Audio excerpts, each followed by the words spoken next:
안녕하세요. 박혜숙입니다. 힘 있고 권력 있는 사람에 의해서 움직이는 세상. 자기 자신을 지킬 수 없고 연약한 사람들이 여전히 절망감을 느끼는 이 세상에 하나님은 왜 침묵하시는지 하박국 선지자는 하나님께 묻고 있습니다. 이 질문은 하박국 선지자뿐만 아니라 모든 시대를 통해서 여전히 우리들의 질문이기도 한데요. 이 하박국 선지자의 질문에 대한 하나님의 대답이 무엇이었는지 함께 살펴보겠습니다. 하박국서입니다. 하박국이라는 이름은 아마도 하바크, 앉다, 껴앉다에서 유래한 것으로 추정이 되는데요. 하박국 선지자가 활동한 시기는 16대 남방 유다의 왕 요시야 왕의 사후일 거라고 예상을 하고 있습니다. 그러니까 주전 609년에서 600년 사이, 이 시대는 17대 남방 유다의 여호야김의 시대이죠. 그 당시 정치적 상황을 보면 609년과 605년에 있었던 칼크미스 전투로 이제 신 바벨론이 일어나고, 아직도 애굽이 자신의 주권을 주장하기 위해서 바벨론과 애굽이 투쟁을 하고 있는 상태였었죠. 그래서 유다에서는 친바벨론파, 친애굽파 하고 파가 나누어지던 이제 정치적인 격동기였었는데요. 이런 고대 중동 지역이 이제 점점 바벨론의 통치로 넘어가던 시절에 이제 하박국 선지자가 활동하셨던 것으로 보입니다. 하박국서는 1장부터 3장까지 있는 짧은 예언서인데요. 하박국 선지서의 1장과 2장에는 하나님에 대한 하박국 선지자의 질문이 나오고, 그리고 그 질문에 대한 하나님의 대답이 나오는데, 모두 두 번의 질문과 그 두 번의 질문에 대한 하나님의 두 번의 대답이 나오게 됩니다.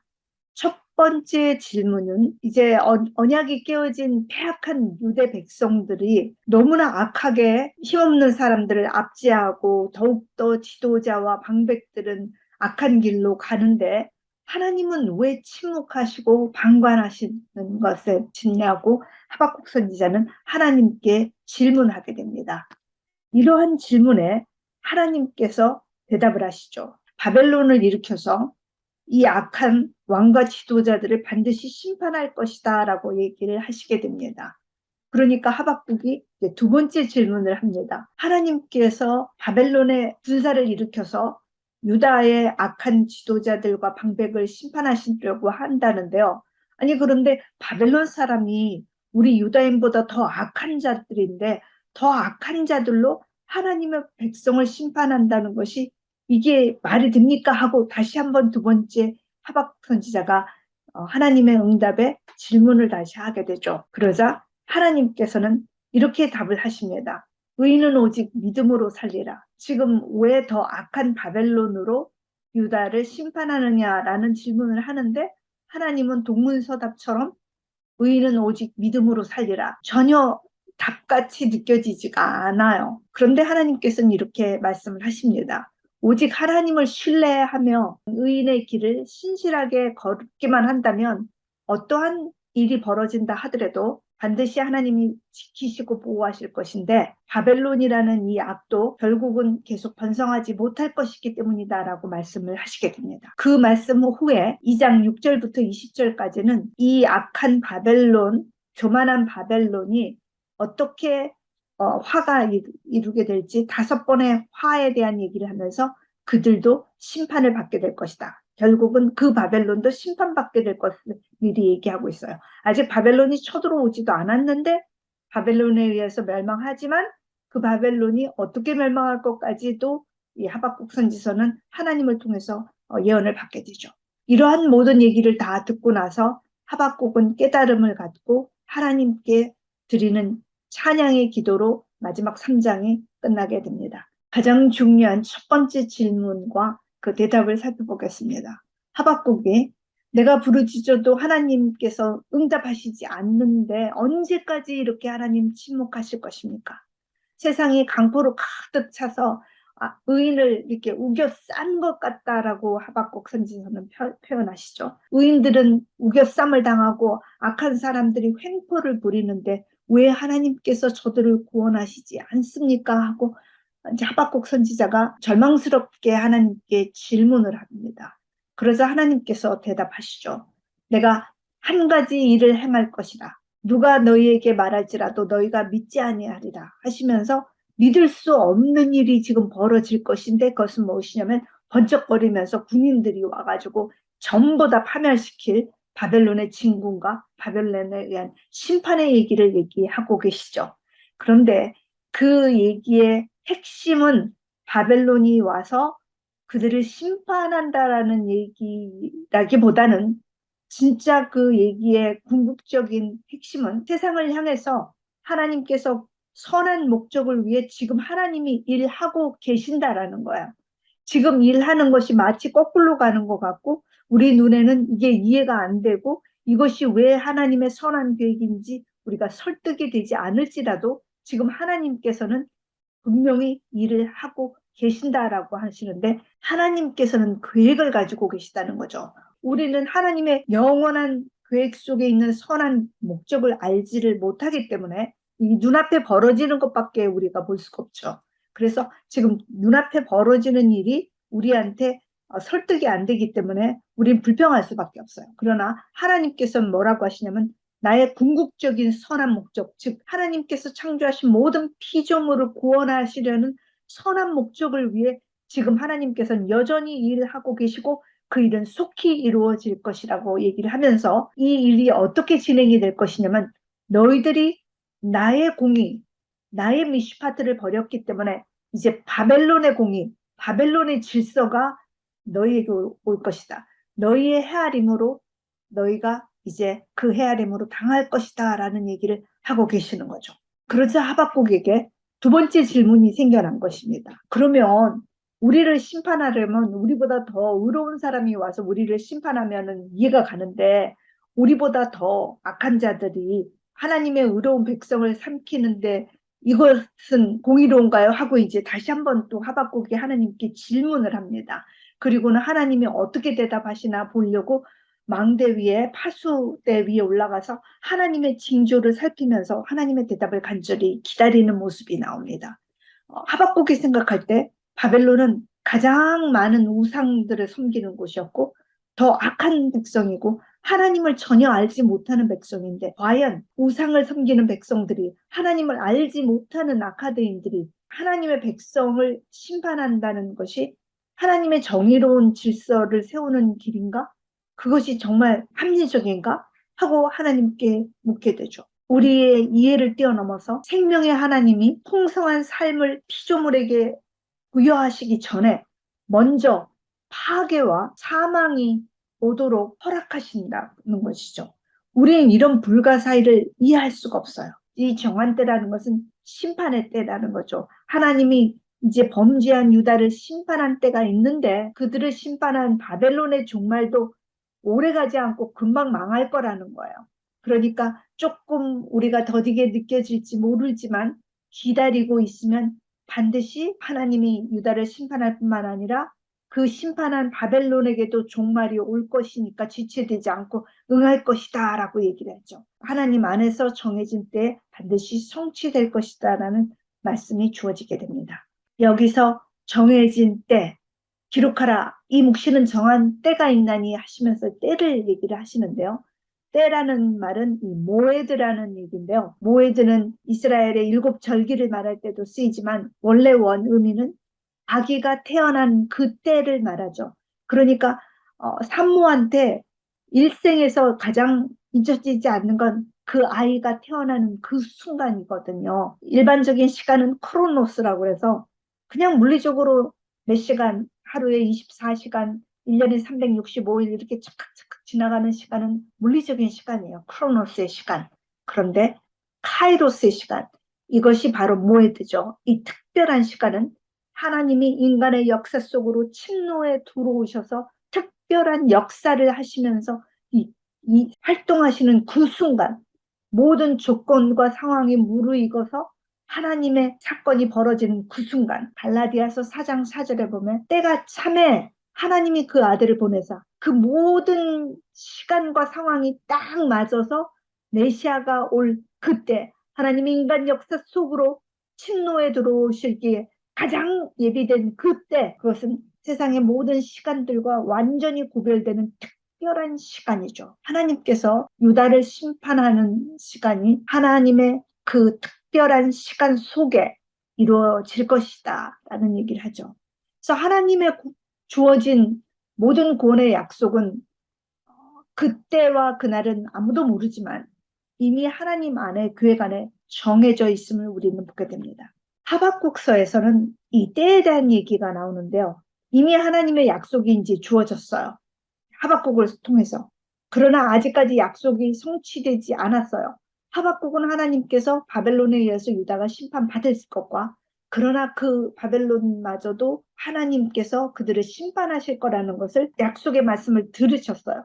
그렇지만 그 약속을 들었지만 약속이 성취되지 않는 그 불확실한 시대 속에 살아가야 하죠. 마치 이것은 예수 그리스도가 이미 하나님 역사 속에 오셔서 우리에게 하나님의 나라를 소개시켜주고 우리를 그의 나라의 백성으로 삼으셨지만 그의 나라가 완성되지는 않았죠. 예수 그리스도의 재림과 더불어 하나님의 온전한 약속이 성취될 것이지만 우리는 아직 성취되지 않은 중간 시대를 살고 있어요.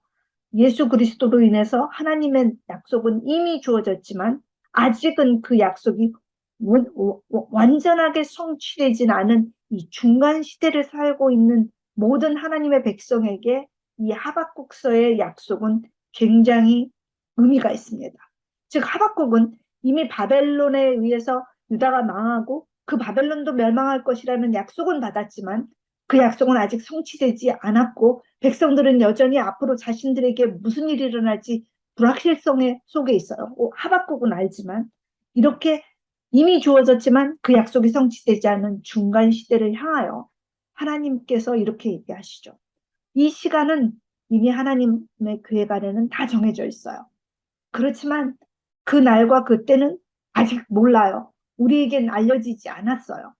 그 날로 향해 가는 중간 시대에 살아가는 길목에 살고 있는 우리에게는 한 가지 불확실성의 중간 시대를 어떻게 살 것인가?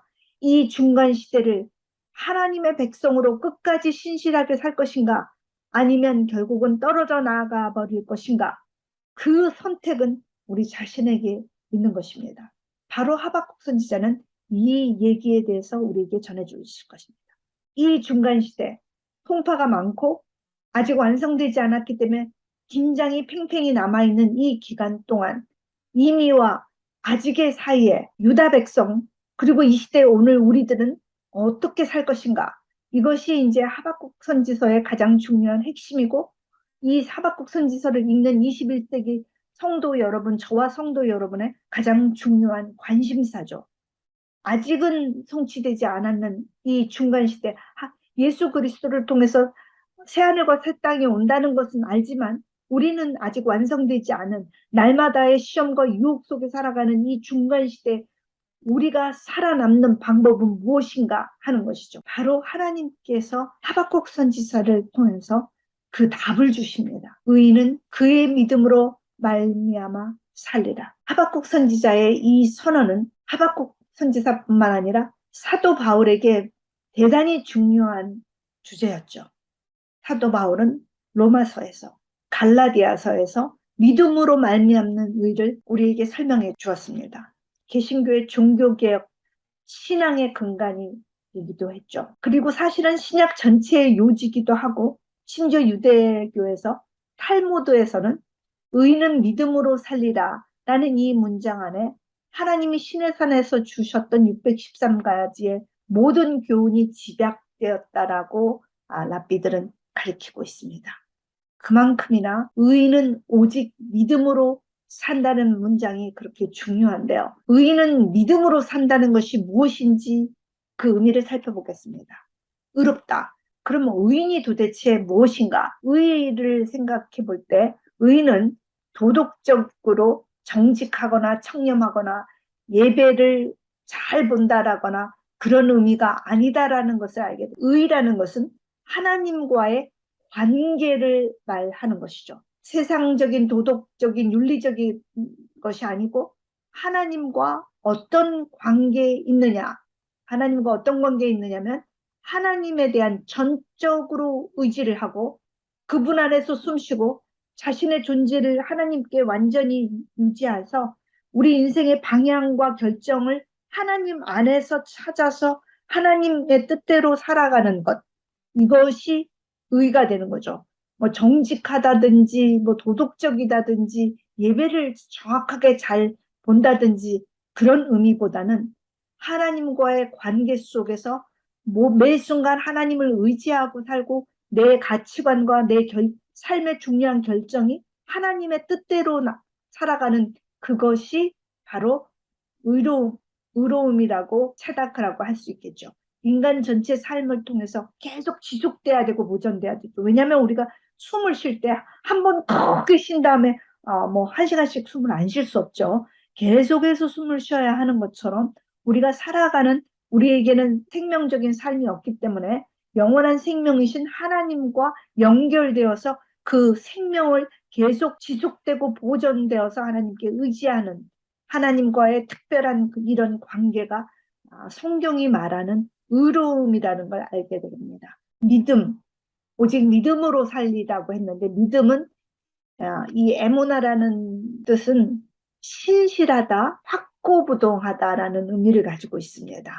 즉 어떠한 상황에서도 하나님을 흔들리지 않고 하나님을 신뢰하는 것 그리고 하나님이 우리에게 신실하셨던 것처럼 하나님에 대한 나도 신실함을 지키는 것이죠. 하나님께 불성실하지 않고 하나님께 진실되게 대하는 거죠. 하나님과 바른 관계, 의인은 하나님과 바른 관계에 있는 건데 우리가 하나님과의 바른 관계에 있으려면 하나님을 깊이 신뢰하고 하나님이 나에게 신실했던 것처럼 나도 하나님에 대해서 신실하게 일관성 있게 계속적으로 신뢰를 해야 한다라는 얘기가 의인은 믿음으로 살리라라는 말의 의미겠죠. 그러면 하박국 선지자는 하나님을 누구시라고 하시는가? 하나님은 선한 목적을 위해 지금도 일하고 계신다고 하십니다. 처음에 하박국 선지자는 유다가 이렇게 악한데 하나님께서는 왜 침묵하십니까? 하고 불만을 터뜨렸지만 하나님께서는 분명히 나는 분명히 일하고 있다. 곧 바벨론에 의해서 침공을 당하고 그 악한 자들은 전부 다 심판을 당할 것이다. 그래서 하나님은 선한 목적을 위해 우리가 알거나 모르거나 지금도 여전히 일하고 계시는 분이라는 것이죠. 그리고 하나님께서는 악을 그것이 하나님의 백성의 악이건 원수의 악이건 이방인의 열방의 악이건 악은 반드시 청산하시는 분이라는 것을 우리에게 말씀하고 계십니다. 또한 그 하나님을 끝까지 신뢰하는 의인들 믿음으로 사는 의인들에게 하나님의 구원을 주시기 위해 선하게 투쟁을 치르는 분인 것을 우리에게 말씀하고 있습니다. 비록 무화과 나무가 무성하지 못하며 포도나무에 열매가 없으며 감람나무에 수출이 없으며 밭에 먹을 것이 없고 우리의 양도 없고 외양간에 소가 없어도 나는 여호와로 말미암아 즐거워하고 나의 구원의 하나님으로 기뻐하리니 주 여호와는 나의 힘이시라 나의 발을 사슴과 같이 해서 나를 높은 곳으로 다니게 하시리로다 하고 고백을 하고 있습니다.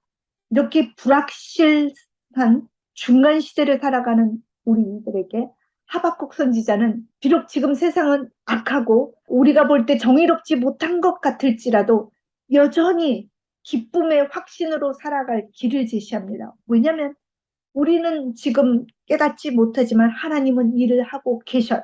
그리고 하나님께서는 악을 반드시 심판하실 뿐만 아니라 그 사랑하는 백성들을 반드시 구원하실 거라는 것을 하박국 선지자는 깨닫게 되었어요. 지금 유다에는 죄로 팽배해 있지만 지금은 사람들이 알지 못하지만 하나님께서는 이미 손을 펴셔서 바벨론을 통하여 심판을 하실 것이고 이 악한 바벨론마저도 완전히 심판을 하셔서 격동의 시간 속에 끝까지 하나님께 신실하고 하나님을 신뢰하는 믿음으로 굳게 선 의인은 하나님께서 그들에겐 이 고난 중에서도 구하셔서 구원하실 것이라는 것. 이것을 사도 바울은 이렇게 표현하죠.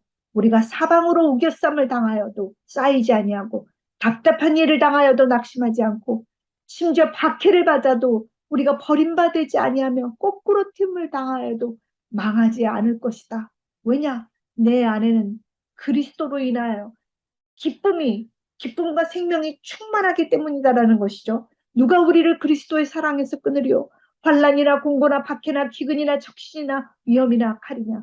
이런 것들이 온다 할지라도 우리를 끊어낼 수가 없는 거예요. 왜냐하면 우리는 지금도 여전히 우리를 위해서 일하시는 하나님을 알고 계시고 하나님의 선하신 계획이 궁극적으로 우리를 승리하게 할 것에 대한 신뢰, 그 믿음을 흔들리지 않고 가지고 있기 때문에 라고 얘기를 하죠. 그러므로 하나님 안에 신실하게 붙어있는 하나님의 백성들은 재림의 날에 마지막 날까지 가지 않아도 종말까지 가지 않아도 오늘 이 고난의 시간 속에서도 종말적인 기쁨을 맛볼 수 있다는 거죠. 하박국 선지자가 포도밭에 포도가 없고 무화과 나무에 무화과가 없다라는 것은 지금 계속되는 전쟁으로 바벨론이 와서 계속 다 뺏어가고 짓밟히기 때문에 텅 빈 논밭, 황폐된 유다 땅에서 절망할지라도 언젠가는 하나님께서 이 바벨론도 멸망하게 하시고 이 백성을 구원하실 거다라는 그 믿음 때문에 눈물을 흘리면서도 감격할 수 있었던 것이죠. 여러 가지 세속의 파도 속에서도 우리는 날마다의 우리의 삶 속에 하나님이 우리의 주인이 되셔서 여전히 우리를 위해서 일하고 계시며 약속을 신실하게 붙드는 자들은 비록 우리의 삶이 힘들고 고달플지라도 세상이 알 수 없는 하나님 안에 참 평강과 기쁨으로 넘치고 있다고 하박국 선지자는 우리에게 말씀하십니다.